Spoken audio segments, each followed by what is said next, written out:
en recevoir et en créer. La preuve tout de suite avec le bon plan du jour, le magazine 100% optimiste.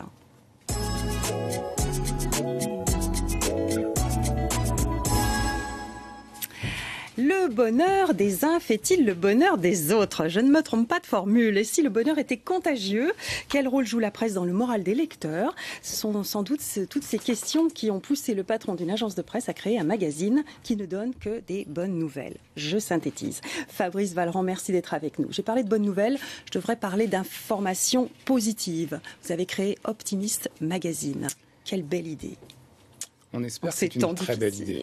Racontez-nous. En tout cas, elle nous anime énormément et elle nous passionne. Oui, patron d'une agence de presse, à un moment donné, nous sommes confrontés à des réalités qui est de délivrer une information la plus crédible possible.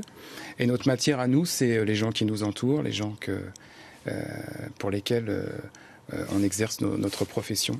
Et dans ce métier, on rencontre des gens puissants. On rencontre des gens qui ont une énergie positive.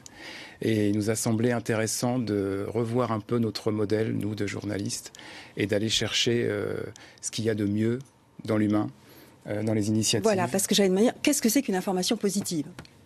Une information positive, c'est quelque chose qui déclenche une énergie, qui déclenche une motivation. C'est d'aller voir dans les yeux ou dans les comportements, dans les attitudes de nos contemporains, ce qui se fait de mieux. Et de pouvoir véhiculer cette information, pouvoir véhiculer cette énergie, la transformer de façon à ce qu'elle puisse servir aux autres. Alors, c'est une vraie révolution, j'imagine, chez vos journalistes qui abordent les sujets de manière complètement différente, la manière d'un documentariste, faire un travail d'enquête. Une nouvelle race de journalistes, grâce à vous, est en train de naître ? Non, surtout pas. Surtout pas. Non, notre métier est fondé sur l'information de qualité, sur les informations vérifiées.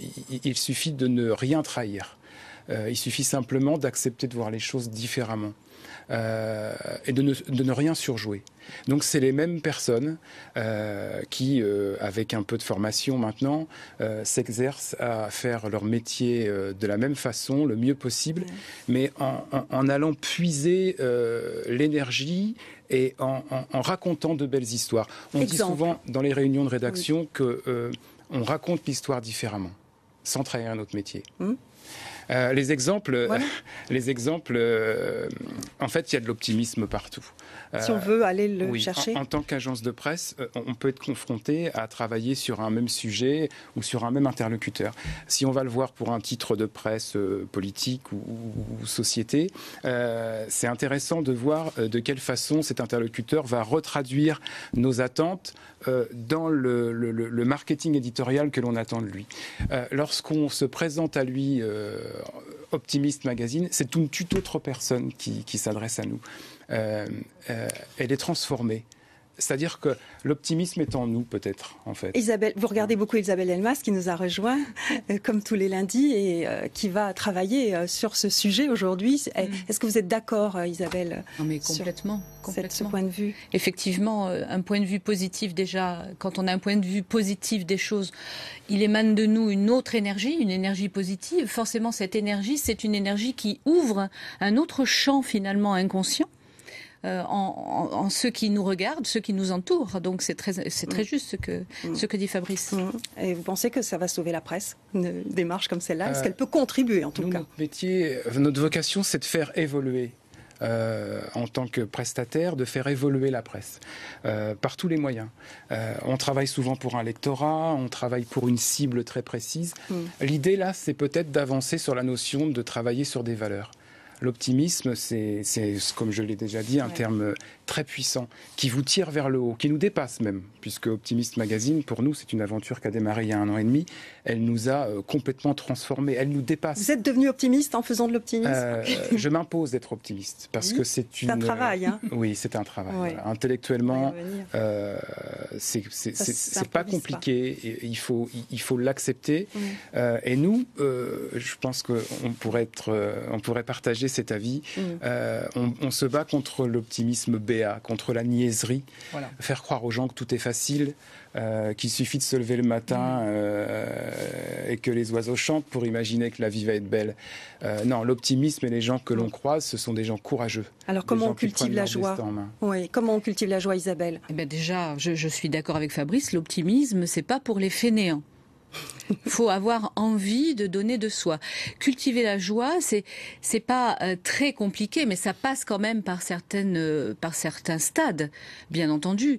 Il faut déjà accepter d'être vivant, être content d'être là, et puis puiser parfois dans ce qui est difficile pour pouvoir justement en tirer une espèce d'énergie qui va se transformer.